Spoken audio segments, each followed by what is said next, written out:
Justin Bennett stood before the mirror in his finely tailored navy suit, straightening his cufflinks while his mother hovered behind him like a shadow. "Button the top, Justin," Pauline said, her tone clipped. "You look sloppy."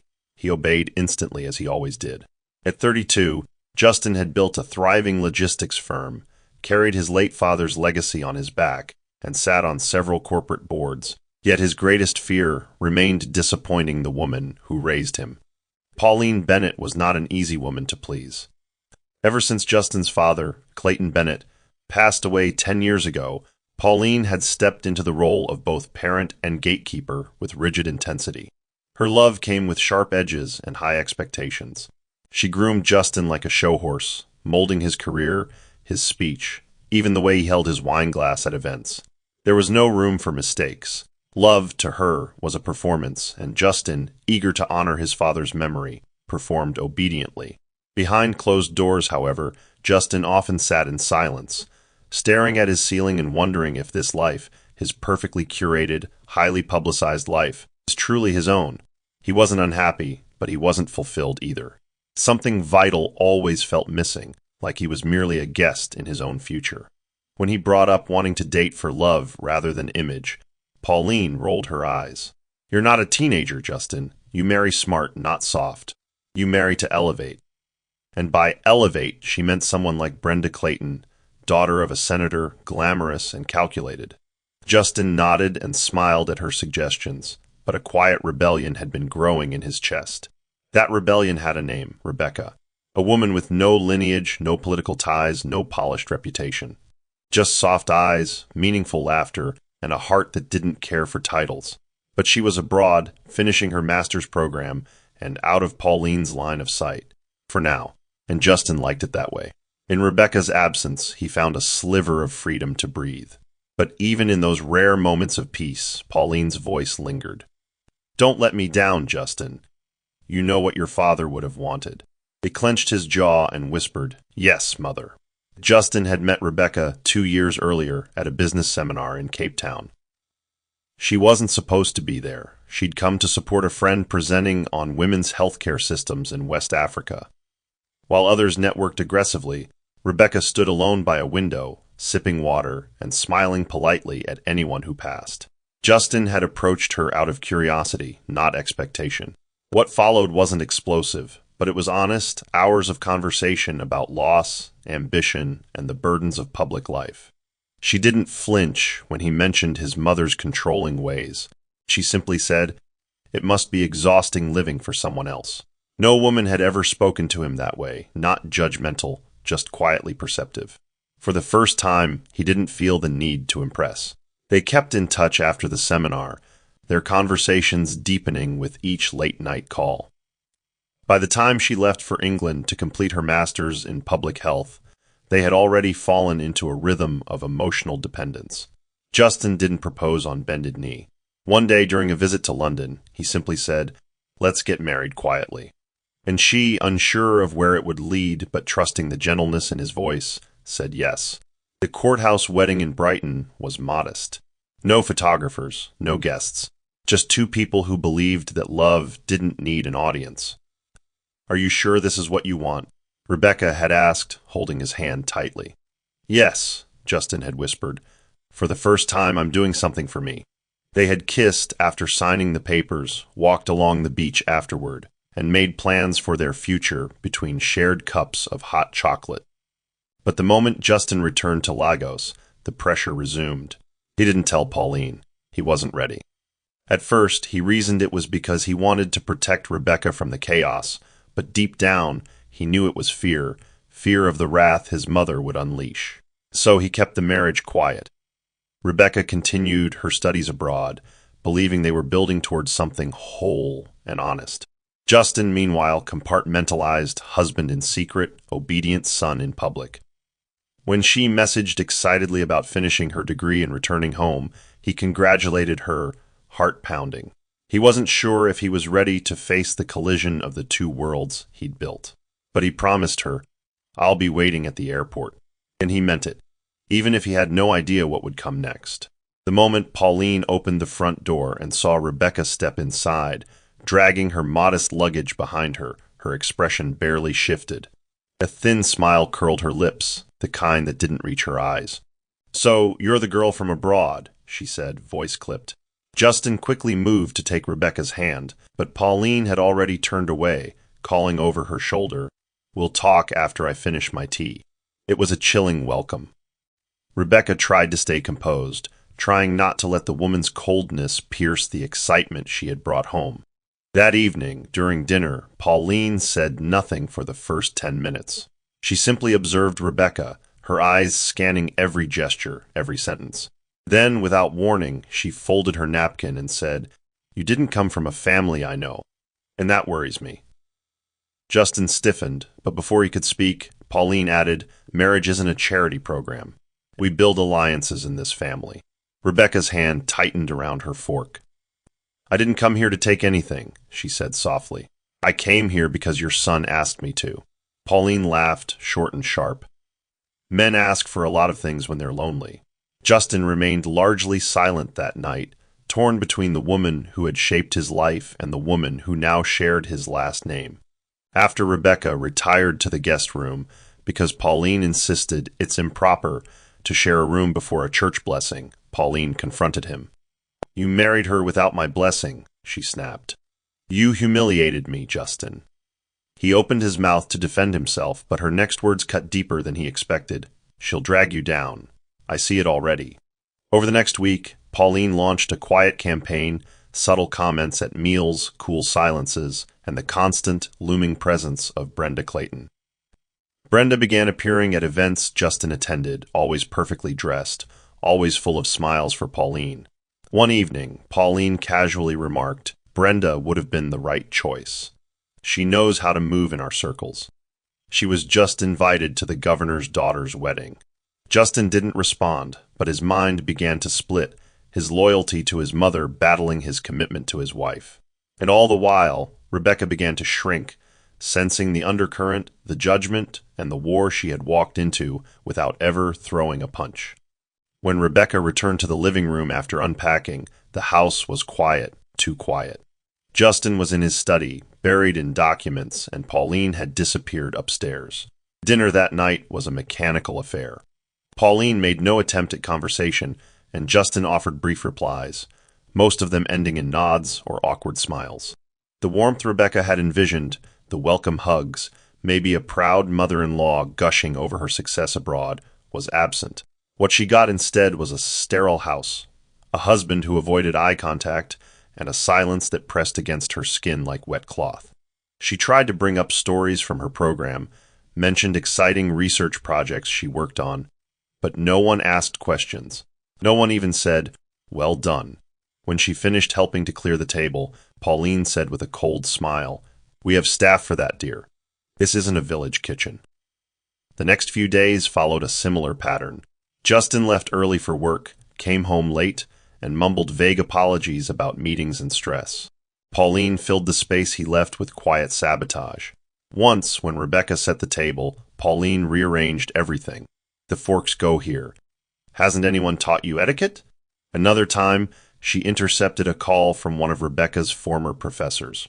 "She's too busy playing housewife now," Pauline said into the phone before hanging up. Rebecca confronted Justin one night as he undressed for bed. "Justin, what's going on?" she asked, her voice trembling. "Your mother treats me like a stranger. You act like you regret bringing me here." He exhaled, looking weary.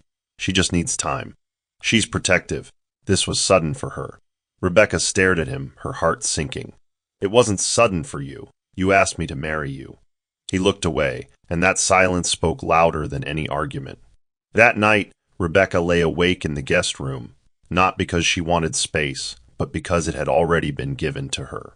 She had crossed oceans for love, and now she found herself drifting alone in a house that once felt like home. It started with subtle invitations, networking dinners, product launches, charity galas, all supposedly in the name of business. At first, Justin attended alone, insisting to Rebecca that it was just routine. But soon, photos began surfacing. Justin standing beside Brenda Clayton, both laughing beneath glittering chandeliers. Brenda dressed in bold colors, her presence dominating every frame, while Justin, though visibly uncomfortable at times, didn't push her away.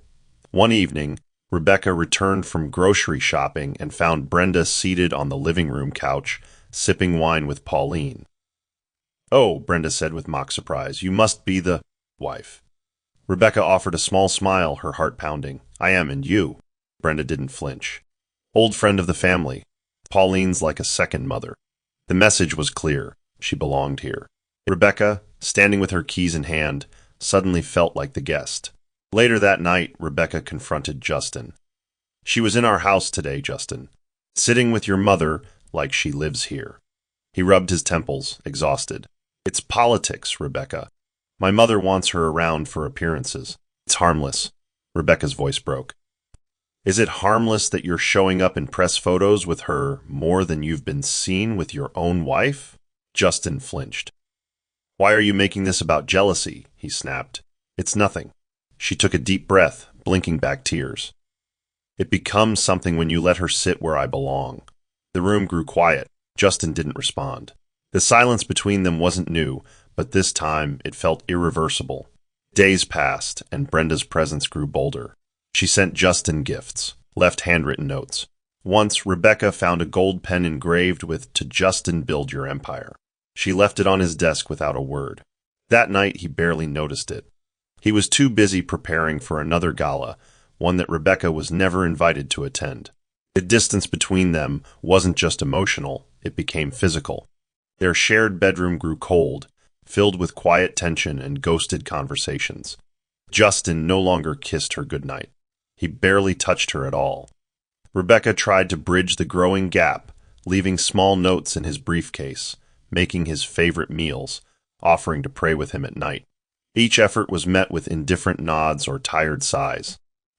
"I'm just under pressure," he muttered one evening, pulling away from her embrace. "Things will settle." But nothing settled. The more Rebecca tried to hold on, the more he slipped through her fingers like dry sand. Some nights, she'd walk into the living room and find him asleep on the couch, suit still on, phone clutched in hand. Other nights, she'd find his side of the bed untouched. He never even came home. She never raised her voice. Instead, she folded into herself, performing wife duties in silence. One evening, Rebecca prepared a quiet dinner. She wore soft coral lipstick and a dress he once complimented back in London. She waited at the table, candles flickering, her heart fluttering with stubborn hope. The clock ticked past 9, and when Justin finally walked in, his tie loosened and his phone pressed to his ear, he gave her a quick glance and mouthed, "Not now." He walked past the table, barely noticing the spread. She stood there for a long while after, staring at the untouched plate of roasted plantains and coconut rice she'd spent hours on. The next morning, she cleared it all in silence. At work, she smiled at colleagues, buried herself in spreadsheets, but her soul sagged. One day, her coworker Anna touched her hand and asked softly, "Are you okay?" Rebecca nodded with a practiced smile. "Just tired." That night, she returned to a dark house. The lights were off, the hallway cold, and Justin's car wasn't in the driveway. She walked into their bedroom, sat at the edge of the bed, and whispered, "Am I still your wife?" The only reply was the distant hum of the air conditioner, and even that sounded lonelier than silence. The shift from indifference to hostility happened gradually. Pauline, no longer content with cold stares and icy silence, began lacing her every word to Rebecca with subtle venom. "You've been married for months now," she said one morning as Rebecca poured tea. "Still no sign of a child. Is everything all right? Down there?" Rebecca paused mid-pour, her hand trembling. "We're not rushing things," she replied calmly. Pauline smiled, condescending. "Of course. I only ask because it's important not to keep a man waiting too long. Some women forget that and end up alone." Every word was carefully chosen, rehearsed to wound without appearing cruel. Rebecca endured it quietly, knowing that any reaction would be twisted as weakness. Still, it chipped away at her peace. Every moment in that house felt like a test she was failing. One evening, she overheard Pauline on the phone, laughing. "Justin deserves someone with presence. Someone like Brenda. Not this invisible girl." It was during a brunch one Sunday that the final blow came. Pauline invited her church friends over, and Brenda arrived dressed in flowing yellow chiffon, kissing cheeks and offering hugs like royalty. Rebecca served food as usual, and when she placed a bowl of fruit before Pauline, she chuckled lightly. You know, Brenda has such poise. I can already imagine her beside Justin at the Business Awards Gala next month. She'd represent the family well. The room grew quiet. Rebecca looked up, her smile frozen. One guest shifted uncomfortably, but Pauline didn't flinch. What do you think, Rebecca? Isn't she dazzling? Rebecca swallowed. She is. Very confident, Pauline leaned back. Confidence is essential. Men need someone who strengthens their image, not someone who hides behind him. That night, Rebecca sat in the bathroom for over an hour, her hands gripping the sink, her reflection unrecognizable. When Justin came home late, smelling of wine and woodsy cologne, she didn't ask where he'd been. She just stepped aside and let him pass. The poison was already inside the walls, and in Justin's silence, it had taken root in his heart too. It happened on a Thursday evening, when the house was particularly still. Justin had come home early for once, and Rebecca, still clinging to hope, saw it as a chance to talk, to salvage whatever strands of their marriage remained. Can we just talk tonight? She asked, her voice quiet as they stood in the kitchen. Justin didn't look up from his phone. About what? She inhaled slowly, choosing her words with care. About us, about how far apart we've drifted. He finally looked at her, eyes tired, features hardened. Rebecca, maybe this is just who we are now. Maybe we weren't meant to work long term. She blinked, stunned. Is that how you really feel? There was a pause, long and tense, before he shrugged. I don't know. Maybe I made a mistake marrying you. His words sliced through the air, cruel in their calmness. She stood frozen for a second, her body still while everything inside her collapsed. She didn't cry in front of him. Instead, she turned slowly and walked out of the kitchen without a word. Her hands trembled as she entered their room, and she collapsed on the bed, burying her face in the pillow to muffle the sound of her sobs. The next morning, she moved like a ghost, barely speaking, barely eating. But something inside her had shifted. Later that day, she bought a pregnancy test on her way home from work, her hands still unsteady. She took it just before sunset, the bathroom door locked, the world outside silent. When the two lines appeared, clear and undeniable, she sat on the cold tiles, clutching her stomach. A baby, a life forming inside her, even as her own life was unraveling. Her heart was split, part hope, part fear. Should she tell him? Would it change anything? That night, she climbed into bed beside Justin, her body trembling. She stared at the ceiling, whispering into the dark. This baby deserves better than this. And still, he never noticed the tears on her cheeks or the distance that had finally grown too wide to bridge. Rebecca waited 2 days before telling him. She had practiced the words over and over in her head, hopeful yet cautious. On a quiet Saturday morning, while he sat reading emails at the kitchen table, she placed a mug of coffee beside him and gently said, I'm pregnant. For a moment, Justin didn't react. He stared at the screen, then slowly looked up. What did you say? She repeated it, her hand subconsciously resting on her stomach. I'm pregnant, Justin. We're having a baby. His eyes narrowed, not with joy, but with suspicion. Now, after everything. The hope she had carried began to crack. Yes, I only found out 3 days ago. He pushed back his chair and stood. Are you sure it's mine?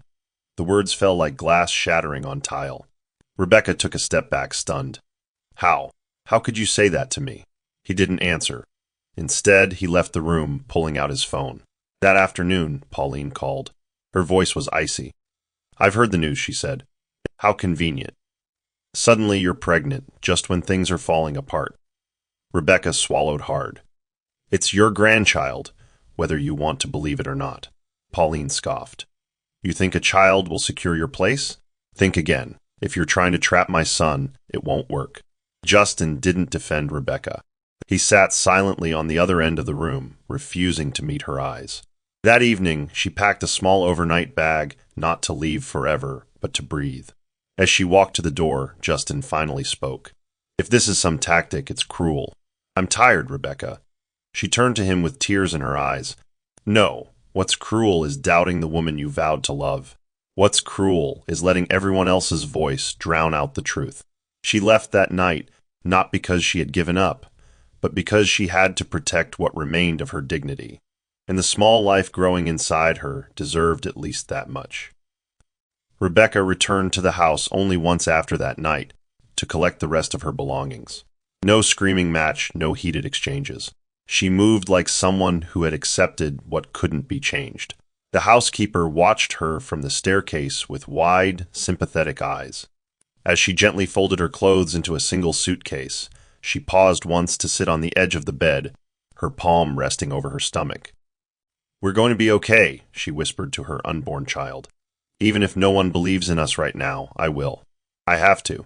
She didn't wait for Justin to return from work. She left her wedding ring on his bedside table, placed neatly on top of a note that simply read, "Don't let this silence bury you." She didn't expect a call. She didn't expect a fight. And she didn't get either. Later that night, Justin found the ring. He stared at it, unmoving, then sat down heavily on the edge of the bed. He didn't call her. He didn't even try. He told himself it was better this way, that she had given up, that she was manipulative, that Pauline had been right all along. Pauline, meanwhile, took the opportunity to move fast. "It's time to start over," she said, her eyes shining with excitement. "We'll plan a proper celebration. A white party to mark the end of this foolish chapter. We'll start talking to the press about your divorce, and of course, we'll make sure Brenda is beside you this time." Justin nodded numbly, barely absorbing her words. Somewhere deep inside him, something felt off, but he buried it. He let the gears of his mother's plan turn. He dressed the part, wore the smiles, and said nothing about the emptiness sitting in his chest. Rebecca, meanwhile, boarded a bus out of Lagos the next morning with her suitcase, her baby, and the kind of grief that demanded silence. She didn't cry during the journey. She stared out the window the entire ride, determined never to look back. The bus ride took Rebecca 6 hours away from Lagos, through quiet towns and open roads, to a modest but vibrant city called Ilorin. There she found temporary accommodation in a women's hostel run by an elderly widow who reminded her of Grace in hard times. Her old university friend, Anna, welcomed her with open arms. Anna was the kind of person who didn't ask for details when your eyes said enough. "Stay as long as you need," she said as she helped Rebecca unpack in the small one-bedroom flat she shared with her cousin. Days blurred into weeks. Rebecca found a local clinic hiring administrative support, and she was offered the job on the spot.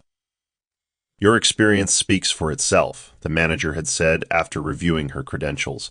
The work was steady, the people kind, and for the first time in months, Rebecca could breathe. Her nights were no longer filled with cold silences or cruel questions.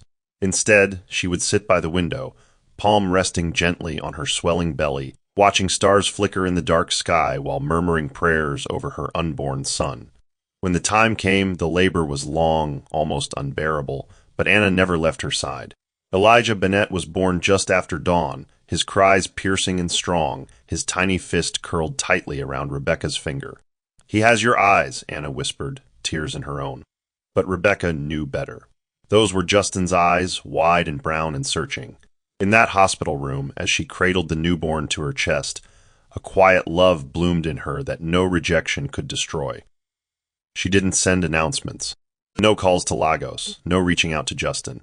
Instead, she registered Elijah's birth under her name and held him close every night, humming lullabies and pressing gentle kisses to his cheeks. The city around her was not glamorous, but it offered her the two things she craved most: peace and invisibility. She built a life one piece at a time, working at the clinic during the day and returning home to her son's laughter in the evening. Slowly, the wounds inside her stopped bleeding. Slowly, she remembered who she was before the silence swallowed her. And in Elijah's smile, she found purpose again. Time moved gently in Ilorin. Elijah turned one surrounded by laughter and paper streamers taped to a worn-out wall. Rebecca had baked a small cake, and Anna brought a blue balloon with "one" written across it in gold. It was a simple celebration, yet it meant everything. Rebecca didn't post photos online. She didn't need the validation of hearts and likes. Her joy was quiet, sincere, and private. At night, she would journal her thoughts, sometimes writing letters she never intended to send. "He took your eyes," she wrote once, "and the shape of your hands. He looks for me in the morning, but I know one day he'll ask about you. These reflections were never bitter, just honest. The pain had dulled, replaced by acceptance. She had stopped expecting an apology from Justin. It had been 2 years, and not once had he called or checked. She no longer waited for it.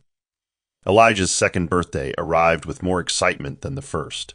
He could now say "Mama" clearly and liked to hum to himself as he played with his toy blocks. Rebecca enrolled him in a preschool nearby and juggled work with motherhood like a seasoned conductor. Occasionally, she would run into acquaintances from university who were shocked to see her there, with a toddler no less. But she never explained more than she needed to. "Just life," she would say with a soft smile. What amazed her most was how she had become strong without realizing it. The girl who once cried in a cold guest room now stood tall at PTA meetings, making suggestions with confidence. One evening, while combing Elijah's hair, he asked, "Where's Daddy?" The question hit her like a gust of wind. She paused, smiled, and said gently, "He's far away, sweetheart. But you have me, and I'm not going anywhere." Elijah didn't ask again. That night, she held him longer than usual. Not out of sorrow, but out of gratitude for surviving what once felt like the end, and for the life she had built from the ruins. Rebecca sat cross-legged on the rug, watching Elijah stack his blocks with the kind of focus that only toddlers possess. Every now and then, he would glance up at her with a grin that made her breath hitch. He was so unmistakably his father's son, Justin's jawline, Justin's brows, even his walk when he waddled with purpose. The resemblance wasn't subtle, and yet Justin had never laid eyes on him. That fact still puzzled her, not a text. Not a single knock at her door. Did he think she'd lied about the pregnancy? Or had Pauline convinced him to erase her entirely? Whatever the reason, Rebecca had stopped trying to make sense of it. But one afternoon, after putting Elijah down for his nap, she opened the wooden drawer by her bed and pulled out a thick envelope. Inside were photographs, screenshots, voice notes, everything she had kept from those days leading up to her departure. She didn't know why she kept them. Maybe for Elijah, maybe for herself. Or maybe for the day when the truth would need undeniable proof. She spent the rest of that evening labeling each item with dates and short descriptions. The voice note where Justin questioned the pregnancy. The last message Pauline sent her, laced with veiled threats. The ultrasound photos. The handwritten note she left beside her wedding ring. It wasn't revenge she was preparing for. It was clarity. Someday, Elijah would ask deeper questions. And when he did, she wanted to tell the truth, not just through words, but through the weight of evidence. Anna found her there later that night, sitting at the table surrounded by the contents of her old life. "Are you okay?" she asked. Rebecca looked up, her eyes tired but calm. "I don't want my son growing up thinking he was a mistake. I want him to know that he came from love, even if everything else fell apart." Anna nodded and placed a gentle hand on her shoulder. "He already knows. He sees it in the way you look at him." Rebecca exhaled deeply and tucked the envelope back into the drawer. For now, that chapter remained closed. But she had a feeling. It wouldn't stay that way forever. Brenda's transition into the Bennett household was executed like a public relations campaign. The media had begun subtly spinning narratives. Justin Bennett, Lagos-eligible bachelor, seen with real estate heiress Brenda Clayton. Inside the home, however, the atmosphere grew increasingly curated. Pauline orchestrated every move, from Brenda's press appearances to the home renovations that conveniently erased any trace of Rebecca. Brenda took over Rebecca's old bathroom, repainted the bedroom a glossy cream, and introduced a fragrance line to elevate the household ambience. Pauline watched all of it with pride, declaring, "Now this feels like a real home." Behind the polished front, though, cracks were forming. Brenda rarely ate dinner at home, and when she did, she always had a glass of wine in hand and a phone glued to her ear. She would laugh at text messages during conversations, leave lipstick-stained cups for the staff to clear, and dismiss Pauline's questions with a well-rehearsed smile. One evening, Justin returned home early and overheard Brenda on the phone in the guest room. "No, babe, don't be jealous. I told you it's just optics. Pauline needs this arrangement. I'm not here for love." Justin froze.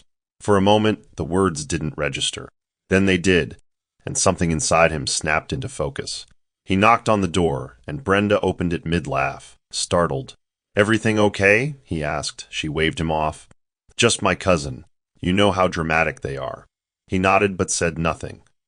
Later that night, he lay in bed, unable to sleep, staring at the ceiling while Brenda's perfume lingered in the air. The thought that he had lost Rebecca for this, an image, a lie, a woman who didn't even pretend to care, gnawed at his chest. But Pauline, ever blind in her pursuit of control, remained committed. "Brenda is the future," she said over breakfast. "Forget the past, we've already erased it." And Justin, still too uncertain to rebel, remained silent. But his silence was no longer the kind born of obedience. It was confusion beginning to curdle into suspicion. The idea came from Pauline. "Let's celebrate your freedom," she said brightly, one hand fanning through glossy magazines. "We'll make it symbolic. New beginnings. We'll call it the White Party." The divorce had not been finalized, but the date was set. Pauline arranged everything: venue, guest list, catering, photographers. "Brenda will attend, of course," she added. "People need to see who you're with now." Justin felt uneasy but nodded. "Do I have to wear white?" he asked, half joking. Pauline grinned. "Of course, you're being reborn." On the day of the event, the compound was transformed into a dazzling garden celebration: white orchids, ivory drapes, and guests dressed in coordinated elegance. Brenda arrived fashionably late, in a floor-length white dress that barely concealed her smugness. The photographers swarmed her. She leaned into Justin for the photos, fingers tightening around his arm like a trophy being claimed. As the speeches began, Justin stood under the gazebo, surrounded by friends and influencers clinking glasses. But he couldn't hear the compliments anymore. He couldn't shake the memory of Rebecca's last words, or the vision of her walking out of their home with her head held high.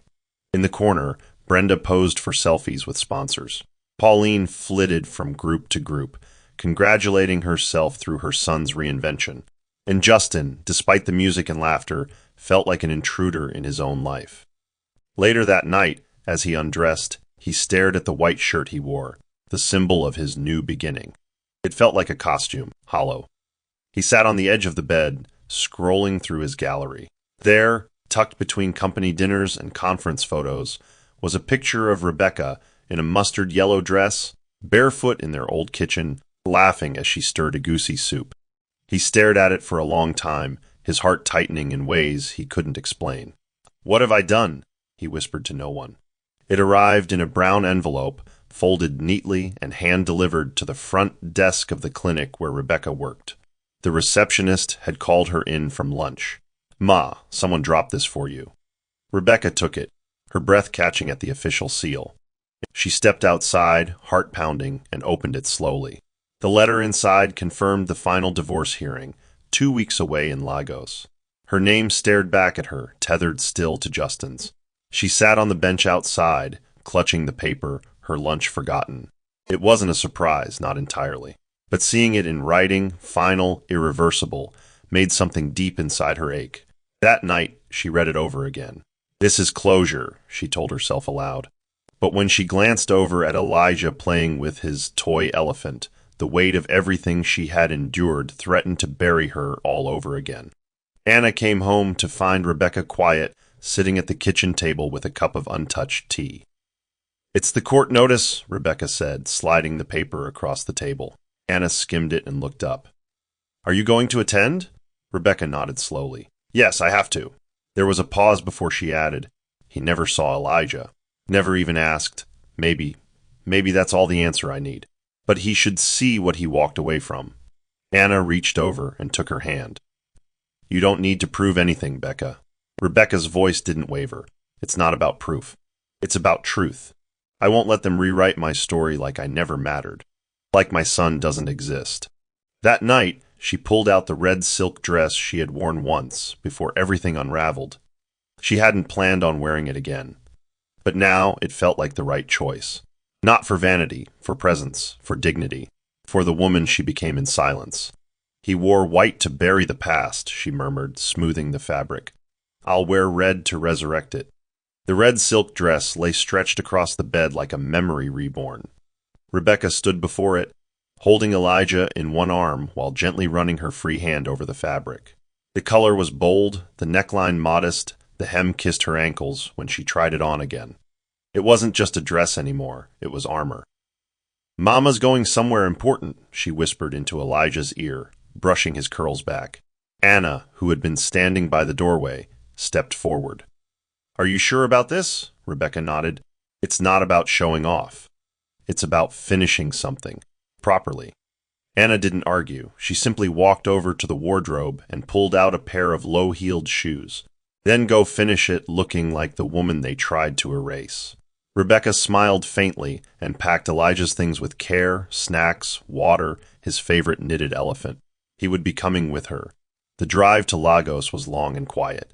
Rebecca sat in the back seat, cradling Elijah, her eyes fixed on the unfolding highway.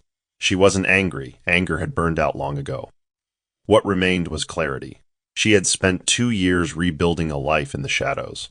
Now she would step into the light, not to reclaim a man, but to stand fully as the woman who survived him. When they arrived at the courthouse, people turned. Cameras clicked. The media had been tipped off, but no one expected this entrance. Rebecca stepped out of the car in her flowing red dress, her son in her arms. She didn't rush. She walked with quiet authority, her heels tapping steadily against the tiled floor. A murmur spread through the lobby like a rising tide. One journalist whispered, "Is that?" The other nodded, "That's the ex-wife." She came. Rebecca kept her eyes forward, not searching for Justin, not even glancing at Pauline. She entered the courtroom with Elijah on her hip, sat at the front, and waited. Her presence said what words never could, "You didn't destroy me. I am still here." And for the first time in a very long time, the silence was on her terms. The courtroom buzzed with tension. Journalists pretended to review their notes, but their eyes flicked constantly toward Rebecca, who sat with Elijah on her lap, calm and unreadable. Justin had been laughing just moments before, standing outside with his legal team in his tailored white suit. But when he walked in and saw her, the red silk, the baby boy who could have passed as his mirror, everything stopped. His footsteps faltered. His breath caught. Pauline, seated behind him, went rigid. "What is she doing here?" she hissed. But the damage was already done. The judge glanced between Justin and Rebecca, then looked down at the documents before him. "We're here today to finalize the dissolution of marriage between Justin Bennett and Rebecca Bennett," he began, his tone neutral. "However, there are complications." Justin didn't speak immediately. He sat stiffly, trying to regain composure as Elijah looked around the room innocently, unaware of the storm his presence had stirred. "Is that your son?" the judge asked, eyes narrowing at Justin. Justin opened his mouth, then closed it again. Rebecca rose slowly, her voice steady. "Yes, Your Honor, this is Elijah Bennett. He is 2 years old, and his father is sitting right there." The courtroom gasped softly. The judge frowned. "There is no record of a child in the initial documents." Rebecca stepped forward and placed a sealed envelope on the judge's desk. "Paternity confirmation, DNA done 2 months ago. I never contested the divorce, Your Honor. I only came today to let the truth be seen." Pauline gripped her handbag tightly, whispering furiously to Justin, "Say something. Do something." But Justin sat frozen, eyes locked on the child he had never met. For the first time, the weight of his decisions pressed down on him with unbearable force. And across the room, Rebecca stood firm, not angry, not dramatic, just present. And it was her presence that unraveled the entire performance. The judge took a long pause after reviewing the paternity documents. He looked at Justin, then back at the child, who had now climbed onto Rebecca's lap and was resting his tiny head on her shoulder.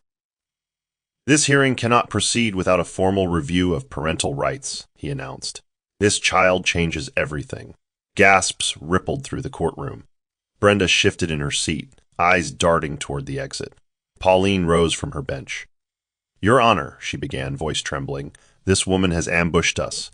She disappeared for years, and now—" The judge raised a hand. "Sit down, Mrs. Bennett. This court recognizes the child as legitimate. And until we assess the implications, this divorce cannot be finalized." Justin's jaw clenched. He couldn't meet anyone's gaze. His mother leaned into him. "We can fix this. Don't panic."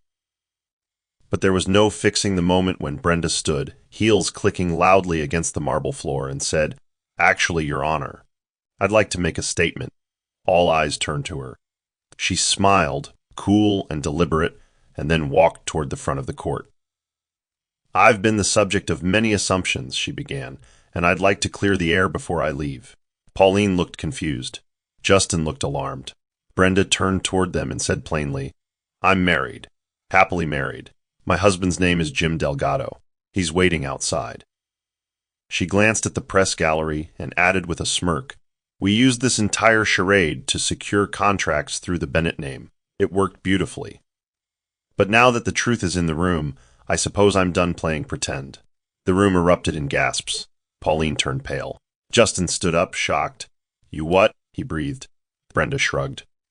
You were never the goal, Justin. Just the gateway. With that, she walked out. And for the first time, Justin understood what it felt like to be the one who was used. Across the courtroom, Rebecca didn't gloat. She didn't smirk. She simply held her son closer because she already knew the truth. The real loss wasn't the party or the suit or the contracts. It was the family Justin threw away. Outside the courthouse, reporters scrambled to piece together the chaos unraveling behind the courtroom doors. Inside, silence fell like a heavy curtain as Brenda's confession echoed through the room. Justin stood rooted to the floor, his once impeccable white suit now a symbol of sheer humiliation. Pauline was too stunned to speak. Her dream of reclaiming elite status had just been crushed under the weight of her own ambition. The judge cleared his throat and shifted in his seat. Are we to understand, Miss Clayton, that you were never engaged in good faith with Mr. Bennett? Brenda, already halfway to the door, turned around with a smile. Oh, I was engaged to opportunity, not to the man. She gave one final smirk toward Pauline. You were so desperate to see your son rise, you never noticed who was stepping over you to do it. Justin collapsed into the nearest seat as the full impact of her words settled in. Elijah babbled in the background, unaware of the whirlwind his father sat in. Pauline finally found her voice, trembling with disbelief. You lied to us. You manipulated us. Brenda gave a half shrug. Correction. I offered you a version of me you wanted, and you sold your son's soul for it. With that, she disappeared through the doors. The courtroom erupted into murmurs.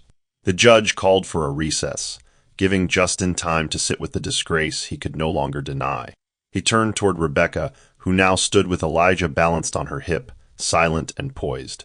Rebecca, he began, but the look she gave him halted the words in his throat. Not here, she said softly, not in front of the boy. As the room emptied, Justin stared at the place Brenda had stood just moments before, then at his son, who looked up at him with his own eyes. In that moment, Justin realized something he hadn't allowed himself to admit until now. This wasn't about scandal or revenge. It was about what he had lost long before Brenda's mask fell. And the child looking back at him wasn't just a reminder of that loss. He was the only piece of it left to recover. The news exploded across blogs and media channels like a wildfire. Brenda Clayton confesses to using the Bennetts, one headline read. Elite family scammed by power couple, said another. Within hours, social media was flooded with photos from the courtroom, including stills of Brenda's dramatic confession and shots of Rebecca in her red silk dress. But what shook the city more than the betrayal was the look on Pauline Bennett's face, exposed, fragile, and far from the woman who once ruled cocktail parties and fundraising galas. Her phone rang nonstop, but no one was calling with sympathy. Endorsements vanished overnight. Meetings were canceled. Her name, once spoken with reverence, became a cautionary tale. And behind closed doors, Pauline fell apart. She avoided public appearances, refused to open the gates to friends, and spent her days sitting in the living room with the curtains drawn. Justin tried to reach her, but she barely responded. It wasn't supposed to be like this, she mumbled one afternoon. I did everything for you. He sat across from her, hands clasped, finally voicing what he had swallowed for years. No, Mom, you did everything for you. And I let you. Pauline looked up at him, startled by the quiet accusation. You think I wanted this for myself? She snapped. I wanted a legacy, Justin nodded slowly. And you buried mine to build yours. For once, Pauline had no answer. Meanwhile, Elijah's photos began circulating quietly among old acquaintances. Some whispered about how much he looked like Justin. Others began questioning what really happened between Justin and his ex-wife. The once clear narrative was now smeared with doubt and regret. Pauline had fallen, not just from grace, but from illusion. And in that fall, Justin was beginning to see the ruins she'd left behind, not just in society, but in his own heart. Justin sat at his office desk, staring at the same line of numbers for over an hour. Nothing made sense anymore. Clients were pulling out, partnerships frozen, and the media still fed on the aftermath of Brenda's deception like vultures. He hadn't shown up to 2 board meetings. His phone buzzed constantly, but he didn't pick up. He spent most of his nights drinking alone, the once confident man now unsure of who he was without the image his mother had built around him. Even Pauline's voice, the one that once echoed through every decision, was gone now. She stayed locked in her room, embarrassed, defeated, and silent. Justin's world, once structured and perfect, had begun to cave in, and he had no one to blame but himself. One night, he fell asleep on the couch with the TV still on, only to be woken by a soft giggle from the screen, a child in a diaper running through a field in a commercial. He stared at the screen, his throat tightening. That night, for the first time, he allowed himself to truly grieve. Not for the reputation he lost or the business deals that collapsed, but for the time. The 2 years he would never get back. The first steps he didn't witness. The laughter he never earned. The questions he never answered. He sat in the dark for hours, whispering apologies into the silence. Then, just before dawn, he picked up his phone. His fingers hovered over Rebecca's number. He didn't know what to say. How do you speak to someone you abandoned?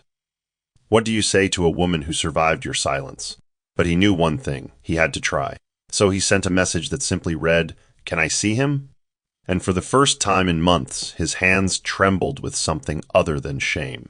Rebecca was folding Elijah's pajamas when her phone buzzed. She almost ignored it, assuming it was Anna confirming plans for the weekend. But something made her check. When she saw the name Justin on the screen, her hands froze. It had been over 2 years. She clicked the message open slowly. "Can I see him?" She sat down on the bed, staring at the words until they blurred. Elijah walked into the room, dragging his toy elephant behind him, humming to himself. She watched him for a long moment, wondering what kind of father Justin would have been if he hadn't let pride and pressure rule his life. She hadn't planned for this, not yet. But something in her heart shifted. Later that day, she sent a simple response. "Tomorrow. 4 p.m., no emotions, no explanations. Just a time." At exactly 4 p.m. the next day, there was a knock. Rebecca opened the door slowly, Elijah hiding behind her leg. Justin stood there in a plain shirt, no entourage, no polished mask. Just a man who looked hollowed by time. His eyes locked with Elijah's instantly. The boy peeked out, his curious gaze scanning the face of the stranger who shared his nose and brows. "Hi," Justin said quietly. Elijah didn't respond. "Can I come in?" Rebecca stepped aside. He entered slowly, as if stepping into a past he had long buried. In the living room, Elijah sat on the floor and resumed playing. Justin remained standing, unsure of how to begin. "He's perfect," he whispered. Rebecca nodded. "He always was." They sat in silence for a moment before he added, "I wasn't ready back then. I thought I was, but I wasn't." She looked at him, not with anger, but with measured calm. "You made your choice, and we survived it." Justin's voice cracked as he asked, "Is there any way I can be part of his life now?" She didn't answer immediately. She just said, "We'll see how he responds. He doesn't know what a father is, but I guess he'll find out soon." Justin began visiting every Saturday. At first, he brought small gifts, picture books, toy cars, but Elijah was cautious. He would glance at him from across the room, curious but wary, always inching closer before quickly returning to Rebecca's side. Justin never forced it. He would sit on the floor, ask him about the elephant plush, or read stories aloud, even when Elijah wandered off mid-sentence. It was slow, awkward, and at times deeply painful. Rebecca watched from the kitchen, her heart conflicted. She could see Justin trying, not performing, not manipulating, just trying. And that made it harder. One afternoon, as they sat together after Elijah fell asleep, Justin turned to her. "Thank you for not turning him against me." She sipped her tea, her gaze distant. "That wasn't for you. That was for him." Justin swallowed. "I lost everything, and I deserved it." Rebecca looked at him, this time meeting his eyes. You didn't just lose wealth or reputation, Justin. You lost time. Time with your son. Time with me. That's not something you can buy back. He nodded slowly. I know. There was a pause, heavy with unsaid things, before she added, I'm not angry anymore. But I'm also not the same woman you left. He studied her, realizing that truth with new eyes. The softness was still there, but it had been reshaped by fire. I see that now, he said, and I'm sorry it took losing everything for me to realize what mattered. Rebecca stood and walked toward the hallway. Before disappearing around the corner, she said, Keep showing up, Justin. Not for me, for him, and maybe with time, you'll earn the space you abandoned. That night, Justin stayed in the living room long after she went to bed, watching the quiet rise and fall of Elijah's chest as he slept. For the first time in years, Justin prayed, not for a second chance, but for the strength to deserve one. Rebecca didn't expect to see Pauline that morning. She was preparing Elijah's breakfast when she heard a firm knock at the door. Opening it cautiously, she found the older woman standing stiffly in a beige wrapper, makeup absent, eyes puffy from fatigue. There were no photographers, no pearls. Just Pauline, older, smaller than Rebecca remembered.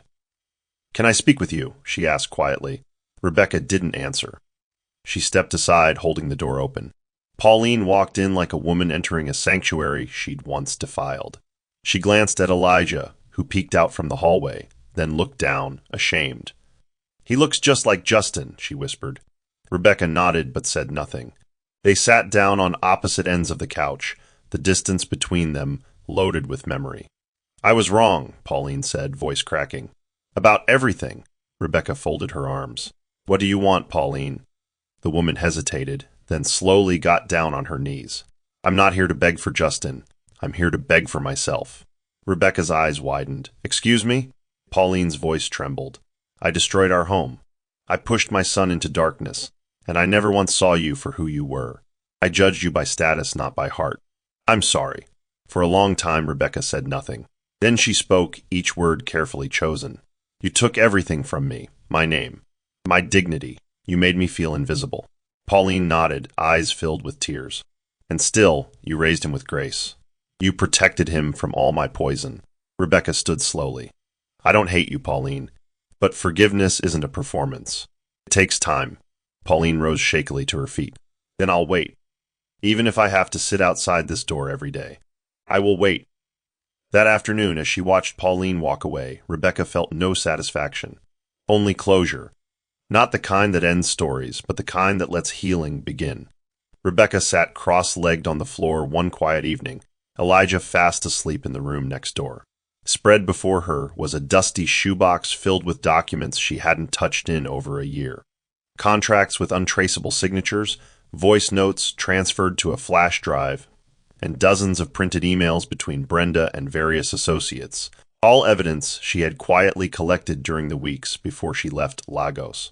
Not out of vengeance, but out of instinct. Anna entered the room, holding a cup of tea, and raised an eyebrow. Is this what I think it is? Rebecca nodded. They were so confident no one was paying attention. But I saw it all, heard it all, and now that Pauline has finally taken off her armor, it's time to hand her the truth. She stacked the papers carefully, labeling them by date. This isn't to clear my name anymore, she added. It's to recover what Elijah deserves to inherit. His legacy should not be built on what someone else stole. The next morning, Rebecca called Justin. I have something you need to see. Bring your mother, she said plainly. When they arrived, Pauline visibly flinched at the sight of the documents on the table. Justin reached for one, his brows furrowing as he skimmed the contents. These are the contracts Brenda used to register the Port Harcourt property under Jim Delgado's company. Rebecca nodded. And those emails show how she laundered payments through shell vendors, ones tied to fake NGOs. Everything's traceable. You just never looked. Pauline slowly sat down, face pale. I trusted her, she whispered. I thought I was being strategic. Rebecca gave her a long look. You were playing chess with your son's life. Justin said nothing. He just kept reading, his jaw clenched tighter with each page. We can press charges, he said finally. Freeze their assets. Reclaim the contracts. Rebecca nodded once. Then do it. Not for the family name, not for revenge. Do it because Elijah deserves to grow up in truth. For the first time, there were no debates, no interruptions. Just the beginning of restitution. In the weeks that followed, Justin worked with a legal team Rebecca recommended, honest, sharp, and unconnected to his mother's previous circles. The evidence she provided was enough to trigger investigations into Brenda and Jim's multi-state fraud operations. Properties in Abuja, Port Harcourt, and Accra were frozen pending review. Anonymous sources fed the media new information daily, but this time, the narrative wasn't controlled by spin, it was shaped by facts. Justin sat through depositions, handed over financial records, and faced his own reflection in each report. He no longer blamed Rebecca. He no longer defended Pauline. He took ownership. When the court ordered the reversal of the Port Harcourt land transfer, the headlines shifted. Bennett heir reclaims legacy with ex-wife's evidence. It wasn't a romantic redemption. It was a quiet restoration, earned, not gifted. Pauline remained mostly behind the scenes, attending legal briefings with a silent demeanor. Gone was the woman who orchestrated reputations like theater. In her place was someone learning humility one courtroom at a time. One afternoon, after a particularly draining session, she turned to Justin in the car. If she hadn't kept those files, we'd have lost everything. Justin stared out the window. We already lost everything, Mom. We're just now learning how to rebuild. At home, Elijah played with his alphabet tiles on the floor, asking Rebecca if D stood for Daddy. She smiled gently.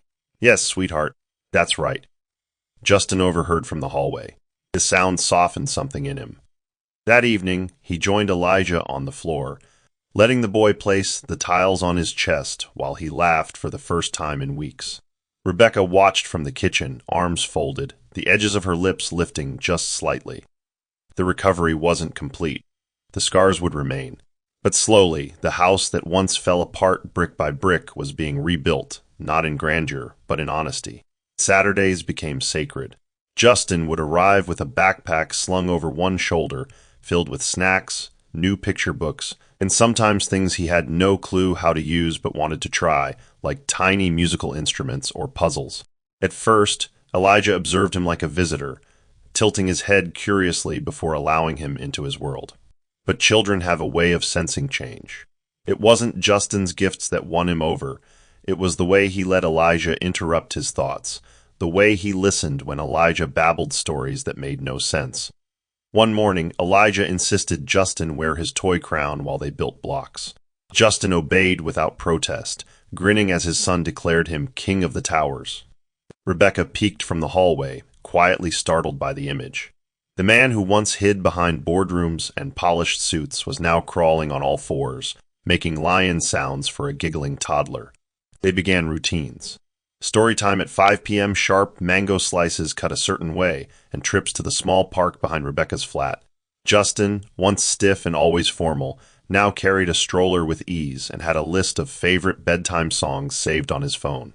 Again, Daddy, Elijah would shout after each lullaby. Again, and Justin would sing, off-key and smiling. One evening, as he zipped up Elijah's hoodie, he asked Rebecca, "Do you think I'm too late?" She looked at them, father and son fitting into each other like pieces she had once been forced to separate. "I think you're just on time," she said softly. He reached for her hand gently, not with expectation but gratitude. She didn't pull away, not yet. But she didn't tighten the grip either. It was a moment suspended between past and possibility. And in Elijah's giggle that followed, there was a kind of quiet permission for them to keep trying. The sun was already high when Justin stepped into the courtyard, holding a modestly wrapped gift and wearing a plain navy shirt, no tailored suit, no designer loafers, just jeans and worn sneakers. It was Elijah's 3rd birthday. The decorations were simple. Balloons taped to the gate, a chocolate cake waiting in the kitchen, and cartoon characters playing softly on a speaker. Rebecca stood in the doorway, arms crossed, watching him approach with measured calm. Justin gave a small, sheepish smile. "Happy birthday to our boy," he said. She nodded, then gestured for him to come inside. Elijah squealed with delight the moment he saw his father and ran to him, throwing his small arms around his legs. "Daddy!" Justin knelt, lifting him into a tight embrace. "I've got something for you, champ."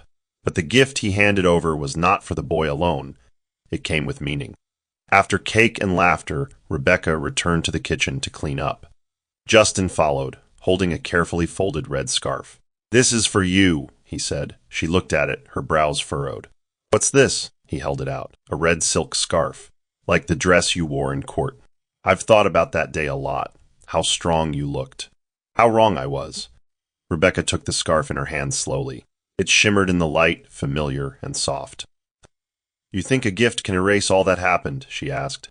He shook his head. "No, it's not for erasing. It's for honoring. You stood when I couldn't. You showed our son what dignity looks like." She was silent for a long moment before whispering, "He loves you now, but I built that love alone." Justin's voice broke. "And I will spend every day earning it from here on out." She folded the scarf gently and placed it on the counter. "Don't perform for me, Justin. Just keep showing up." And with that, she walked back into the living room, leaving the scarf behind, but not rejected. Just waiting. Weeks passed, and Justin's presence became less like a guest and more like a rhythm. He no longer asked to be included. He just showed up for Elijah's school pickups, stayed late to help with homework, and sometimes sat with Rebecca while the boy slept. There were no declarations of love, no pressure for reconciliation. Only presence, quiet, consistent, steady. One evening, after dinner, they all sat on the balcony, watching the stars. Elijah had fallen asleep in Rebecca's lap. Justin leaned forward. "I used to think forgiveness meant grand gestures, big speeches, but now I see it's quieter than that." Rebecca looked at him, her voice soft. "Forgiveness isn't loud, Justin, and it's not owed. It's offered when someone chooses to heal more than they choose to punish." He nodded slowly. "I don't expect us to be what we were, but I'd give anything for a chance to build something better." Rebecca looked down at Elijah, then back at Justin. "Then start from where we are. No rewinding. No pretending. Just here." He smiled faintly, eyes glassy. "I can do that." That night, as he stood to leave, she walked him to the door. For the first time in a long while, she placed her hand on his arm. "Take it slow, Justin. This time, don't run ahead of what matters." He nodded, then leaned down and kissed Elijah's forehead gently. "Good night, son." When the door closed behind him, Rebecca stood there for a moment, scarf now tied loosely around her neck. She wasn't letting him back in because he asked. She was letting him stay because he finally understood. There would be no white parties, no headlines, no applause, just the sound of a quiet door opening, and the promise of something whole on the other side. Here's the Bible verse, Joel 2, verse 25 NIV. "I will repay you for the years the locusts have eaten." This verse captures the heart of Rebecca and Justin's journey. The pain of lost time, the slow but intentional path to restoration, and God's ability to redeem even what was ruined through pride, betrayal, and silence. Moral of the story. True healing begins when we stop performing for the world and start showing up for the people we've wounded. Pride, manipulation, and control may win influence, but they cost the things that truly matter: trust, love, and time. In the end, forgiveness is not a reward. It is a grace extended to those who are willing to rebuild through presence, humility, and truth. That's the end of the story. What did you learn from this story? Drop your thoughts in the comment section. Leave a like and don't forget to subscribe and turn on post notification so that you'll be notified whenever we drop our next videos. Also, share this video to someone who might be interested. Thank you so much for watching.